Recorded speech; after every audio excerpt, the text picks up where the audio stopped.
Hola, buenos días queridos alumnos, ya estamos listos para poder iniciar la clase del día de hoy en el curso de Historia.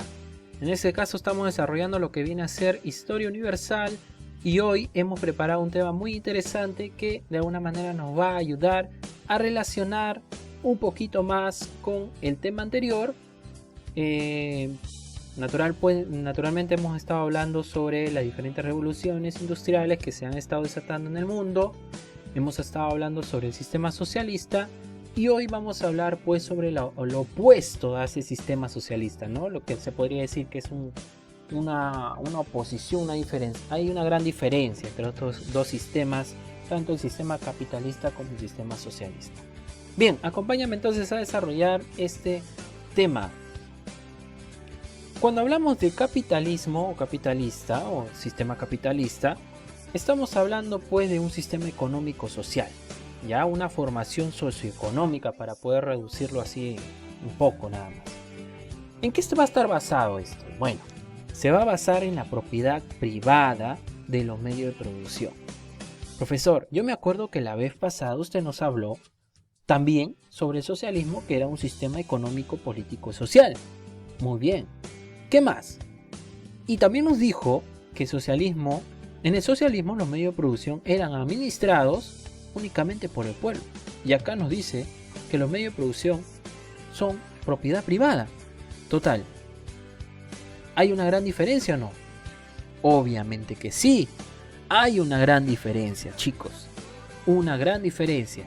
¿Por qué? Porque si te das cuenta, los medios de producción en el sistema socialista van a ser administrados por el pueblo, o sea, por la masa. Correcto. Muy bien. Pero en este caso, simplemente le van a pertenecer a un sector.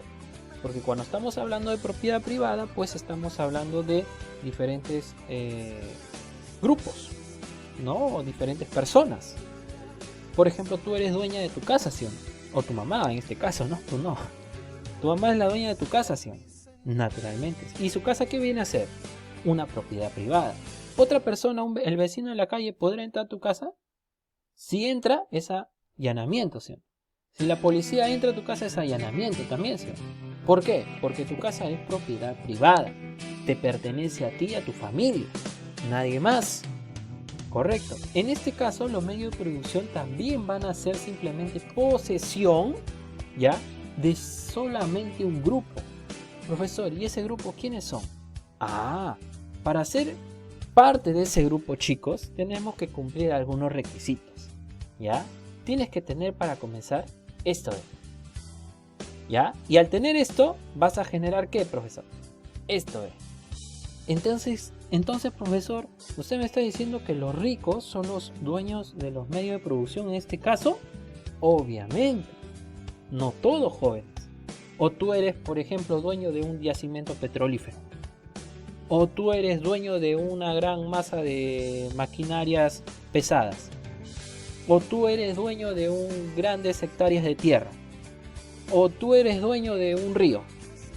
O tú eres dueño de una laguna.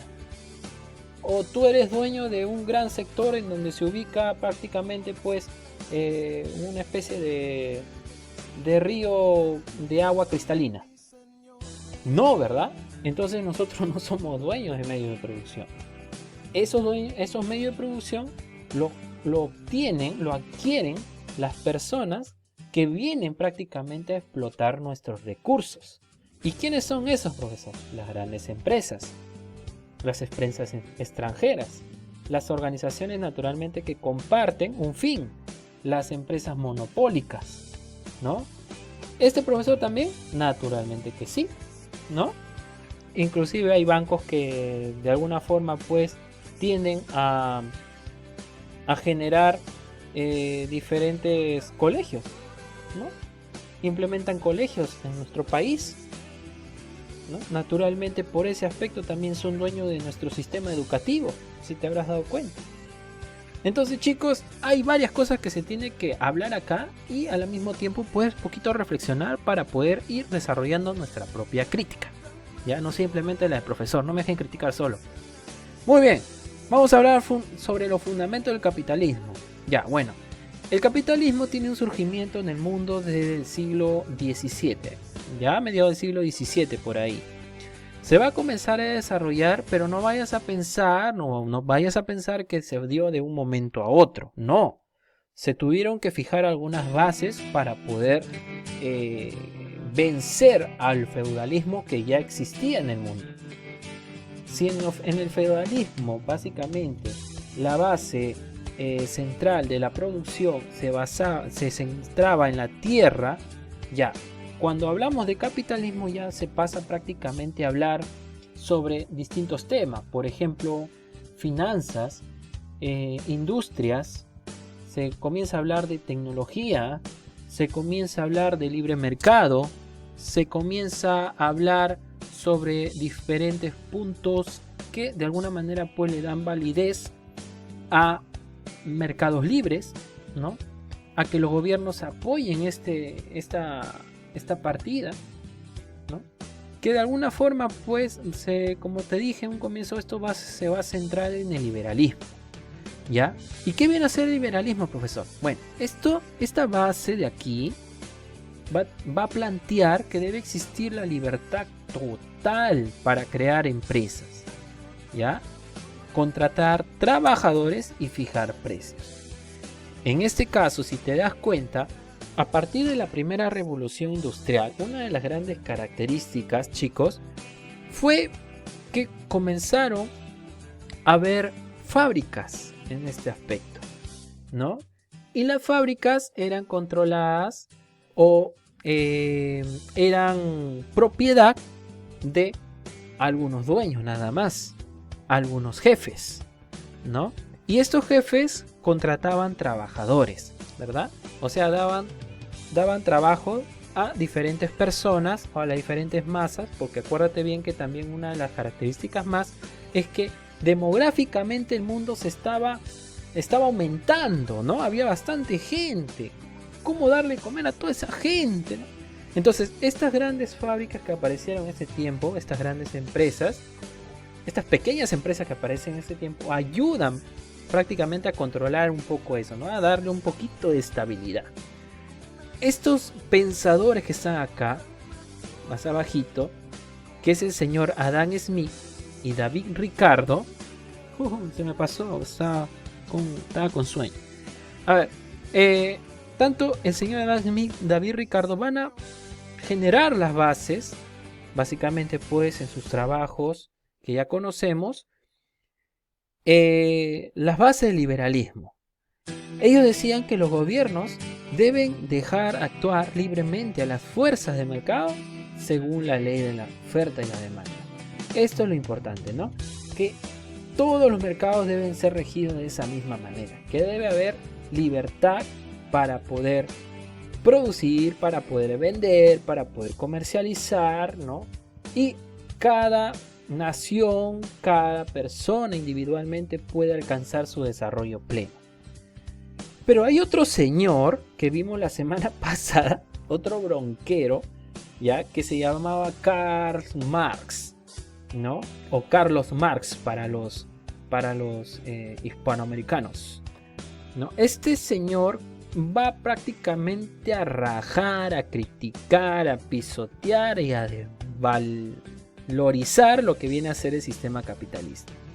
Si en algún momento estos señores sembraron la base, obviamente del liberalismo, para poder crear estas grandes empresas, apoyar a las grandes industrias, apoyar el aspecto de las fábricas, ¿no? Dar trabajo a los obreros y de hacer funcionar y obviamente apuntar al desarrollo, este señor va a decir, no, aquí está pasando algo malo.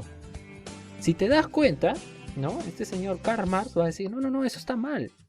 ¿Por qué? Porque el capital, ¿ya? La acumulación de capital simplemente está siendo, obviamente por su propia palabra le dicen, ¿no? Acumulada por algunos. Solamente algunos se están enriqueciendo con esto.